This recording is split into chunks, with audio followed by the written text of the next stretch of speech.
Halo, shalom, selamat pagi. Hari ini saya akan sharing tentang pohon. Ya, pohon ini kenapa? Karena saya sempat berdoa dan bertanya kepada Tuhan dan Tuhan memberikan visi tersebut ya atau gambaran sebagai pohon. Oke, mari. Tapi sebelum itu mari kita berdoa. Terima kasih ya Tuhan Yesus untuk berkat-Mu, rahmat-Mu sampai hari ini Tuhan kami bisa sampai seperti sekarang Tuhan kami masih bisa hidup berarti masih ada tujuan kami di dunia ini. Terima kasih untuk berkat dan rahmat-Mu Tuhan, selalu jagai kami, dan sebentar lagi kami akan belajar lagi kebenaran firman-Mu, biarlah kebenaran firman-Mu ini bisa masuk ke dalam hati kami Tuhan, dan bisa menjadi rema, bahkan kami bisa melakukannya setiap hari, dan bisa bahkan menguatkan orang lain juga Tuhan. Terima kasih ya Tuhan Yesus, dalam nama Tuhan Yesus kami telah berdoa dan mengucap syukur, amin. Oke, jadi tentang pohon ini saya melihat khotbah ya, karena kan sekarang banyak khotbah di YouTube.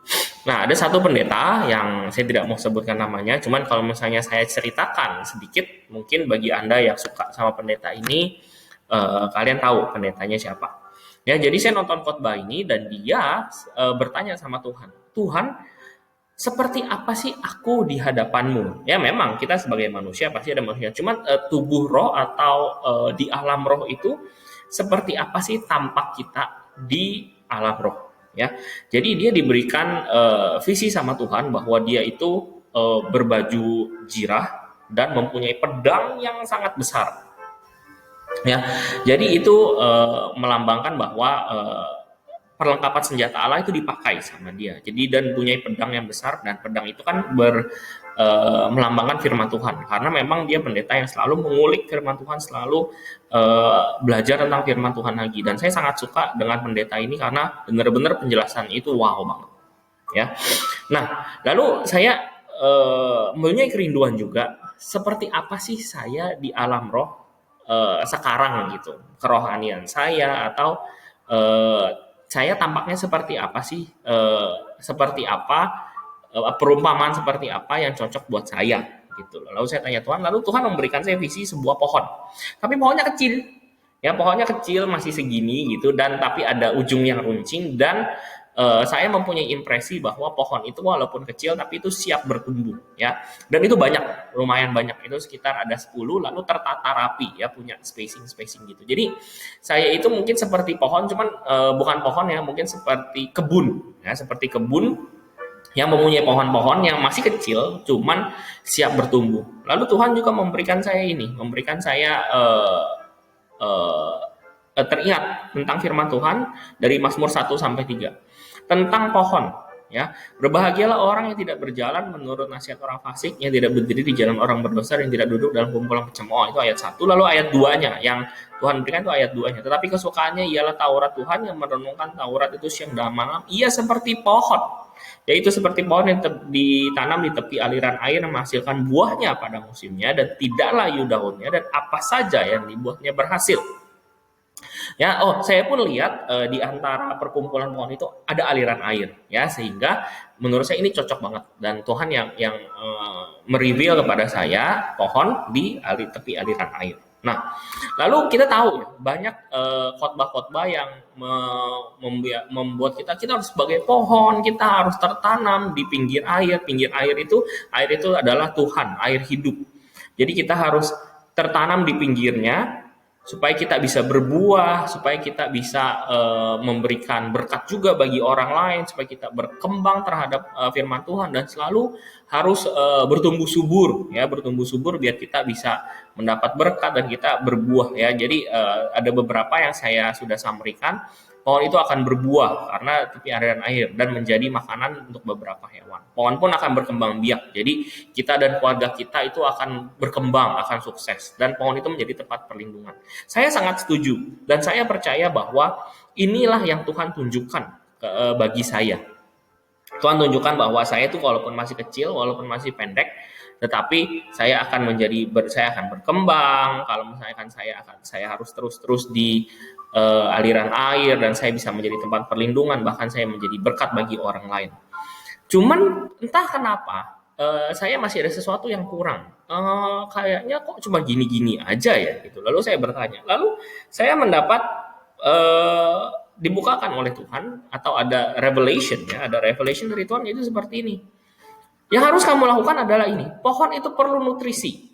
Makanya kenapa di Mazmur dibilang bahwa harus tertanam di tepi aliran air. Karena pohon itu perlu nutrisi, pohon itu perlu diasup dengan matahari, dengan air. Nah, kalau dengan air udah biasa ya, di tepi aliran air. Nah, bagaimana dengan matahari? Matahari itu kadang bisa membawa dampak positif, tapi bisa membawa juga dampak negatif. Seperti kalau kekeringan, sepertinya aduh matahari terlalu panas, terlalu terik. Nah, itulah yang Tuhan kasih tahu kepada saya. Matahari itu kadang-kadang memang terlalu panas, terlalu terik. Cuma itu diperlukan oleh pohon.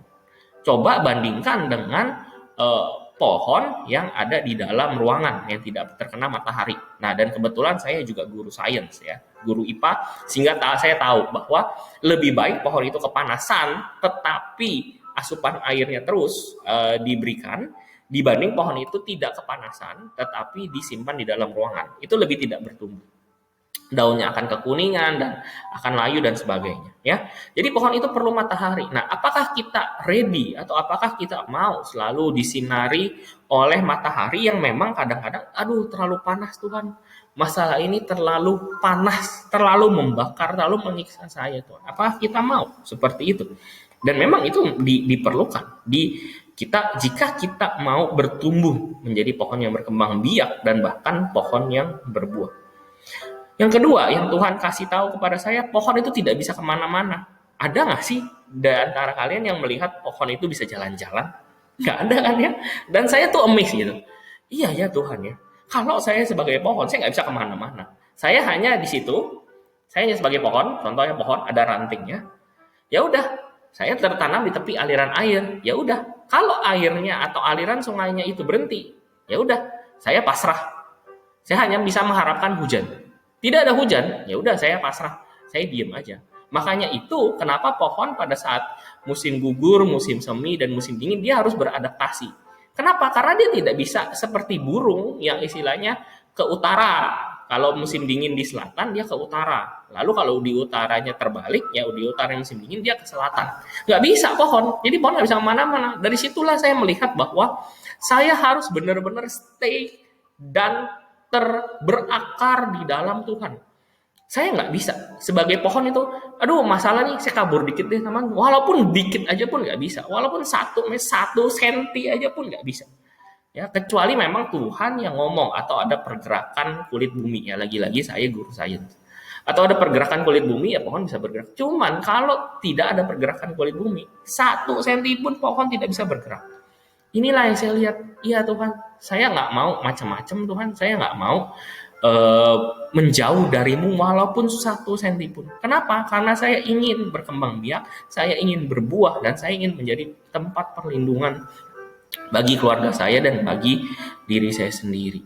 Jadi inilah yang mengencourage saya harus benar-benar tertanam, berakar, ya harus berakar sangat dalam. Dan yang pasti itu harus harus berserah. Pasrah sama berserah beda ya. Pasrah itu kayak oh ya udahlah, cuma berserah karena kita yakin bahwa sebagai pohon yang ditanam di tepi aliran air dan sebagai pohon yang dipelihara oleh Tuhan, kita berserah bahwa kita pasti akan dipelihara. Cuma apapun yang terjadi pasti itu dalam lindungan Tuhan dan pasti ada dalam rencana Tuhan. Kalau misalkan airnya mengering, di aliran airnya mengering, pasti akan ada hujan. Tapi kita berserah kapan hujan itu akan terjadi. Karena bukan masalah airnya, cuman masalah waktunya. Kapan Tuhan akan memberikan kita atau kapan Tuhan akan menutup matahari dengan awan biar tidak terlalu panas. Ya kita hanya di situ aja, kita hanya berserah. Sebagai pohon yang tidak bisa kemana-mana itu menandakan bahwa kita harus berserah sepenuhnya kepada Tuhan. Lalu yang ketiga, yang terakhir adalah pohon mengalami berbagai musim. Pohon karena tidak bisa, seperti yang saya bilang, karena pohon tidak bisa kemana-mana, yang dia bisa hanyalah beradaptasi. Sama seperti kita. Kita tidak bisa keluar dari jalur Tuhan, kita bisa keluar dari jalur Tuhan, cuma kita tidak akan bisa menjadi pohon yang berkembang biak dan pohon yang baik. Nah, kalau mau menjadi pohon yang berkembang biak, pohon yang berbuah, dan pohon yang baik, dan memang menjadi pohon yang disebutkan di Mazmur 1 itu, kita harus beradaptasi. Beradaptasi mengalami berbagai musim itu, kita harus beradaptasi menghadapi musim-musim yang beda. Contoh, di musim panas yang dimana pohon-pohon itu akan tumbuh subur, kita pun harus beradaptasi untuk berbuah. Dan pada saat berbuah itu kita tidak boleh mengambil buah itu hanya untuk diri sendiri. Karena buah itu ada beberapa fungsi, cuman yang fungsi yang utama adalah buah itu untuk berkembang biak. Karena di dalam buah itu ada biji, biji itu bisa bertumbuh menjadi pohon yang lain. Dan buah itu bisa menjadi makanan orang lain. Kan nggak mungkin pohon itu memakan buahnya sendiri, nggak mungkin. Itu pohon itu akan berbuah, akan dinikmati oleh orang lain atau hewan-hewan lain. Sehingga kita harus, ya itu, kita harus beradaptasi bahwa biar buah kita bisa dijangkau oleh orang lain, dan kita harus benar-benar tahu, oh ini saatnya berbuah. Jadi kita harus tahu, kita harus mengerti musim apa, dan kita harus memanfaatkan musim itu dengan baik. Lalu contoh yang lain adalah di musim dingin. Kita harus bertahan di musim dingin, tetap harus bertahan. Apa yang pohon lakukan adalah beradaptasi dan menggugurkan daunnya. Makanya sebelum musim dingin itu akan ada musim gugur. Sehingga dia menggugurkan daunnya, seperti merontokkan segala kesombongan, segala kita punya pikiran negatif. Kita harus merontokkan segala hal-hal yang negatif supaya menyisakan tubuh kita dan rohani kita berserah sampai musim dingin itu berlalu.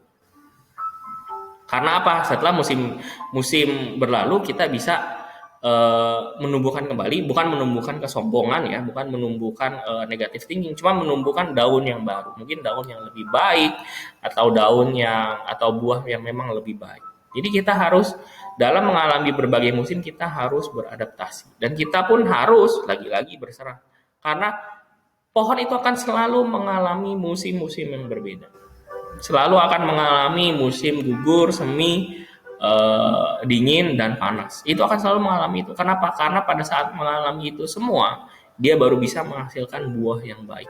Kenapa? Karena pada saat musim dingin, dia harus seperti merontokkan daunnya ya. Sebenarnya merontokkan daunnya itu juga merontokkan hal-hal yang buruk, hal-hal yang mungkin daunnya yang memang belum bisa bertumbuh.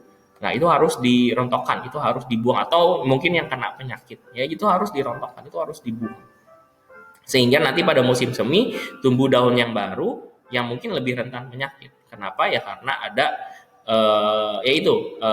kita belajar di sains itu akan ada itu bilangnya beradaptasi. Pada saat beradaptasi dan juga ada sedikit evolusi di sana. Nah, sehingga keturunan-keturunannya itu nanti akan lebih rentan terhadap penyakit. Kenapa? Ya karena sudah terbiasa ya. Jadi sudah terbiasa. Nah, seperti itu. Nah, inilah yang saya dapat dari Tuhan. Jadi kita harus benar-benar tertanam, kita harus benar-benar berserah, dan kita harus tahu bahwa semua musim, segala sesuatu yang terjadi di dalam kehidupan kita, itu tujuannya adalah baik. Ya, seperti Roma 8 ayat 28, segala sesuatu itu akan menjadi kebaikan bagi kita. Jadi kalau memang mau jadi pohon yang seperti semua pendeta yang khotbahkan, kita bisa bertumbuh berapa ya, ini yang harus kita lakukan. Kita harus tetap benar-benar disuplai dengan firman Tuhan, yaitu nutrisi kita. Kita harus berserah karena kita tidak bisa kemana-mana, dan segala masalah, bukan masalah saja ya, masalah bahkan kegembiraan, semuanya itu sangat diperlukan bagi kita untuk kita bertumbuh makin lama menjadi pohon yang lebih baik. Amin. Mari kita berdoa. Terima kasih ya Tuhan Yesus untuk kebenaran firman-Mu Tuhan. Terima kasih telah membukakan kami Tuhan bahwa untuk menerima berkat tersebut, untuk menjadi pohon yang baik, kita harus melalui beberapa hal Tuhan. Kita harus menuruti beberapa hal yang memang itu alamiah, dan itu harus terjadi dalam kehidupan kami. Yang pasti ajar kami Tuhan untuk bisa kuat menghadapinya Tuhan. Selalu perkuat iman kami, lalu berikan kami kesabaran Tuhan untuk menunggu pertolongan-Mu Tuhan, terutama di masa-masa seperti ini. masalah-masalah yang terjadi Tuhan. Tapi mungkin ada di antara kami yang sedang dalam puncaknya Tuhan, sedang dalam keadaan sukacita Tuhan. Biarlah kami juga bisa beradaptasi dan bisa menggunakan keadaan ini untuk keagungan-Mu, untuk menyenangkan hati-Mu, seperti membantu orang lain atau apapun itu Tuhan. Ada apapun musim yang sedang kami hadapi sekarang Tuhan, berikan kami wisdom Tuhan, untuk bisa efektif menggunakannya itu sesuai dengan firman-Mu, sesuai dengan keinginan-Mu, dan bertujuan untuk menyenangkan hati-Mu dan memuliakan nama. Terima kasih ya Tuhan Yesus. Hanya dalam nama Tuhan Yesus kami telah berdoa dan mengucap syukur. Haleluya. Amin.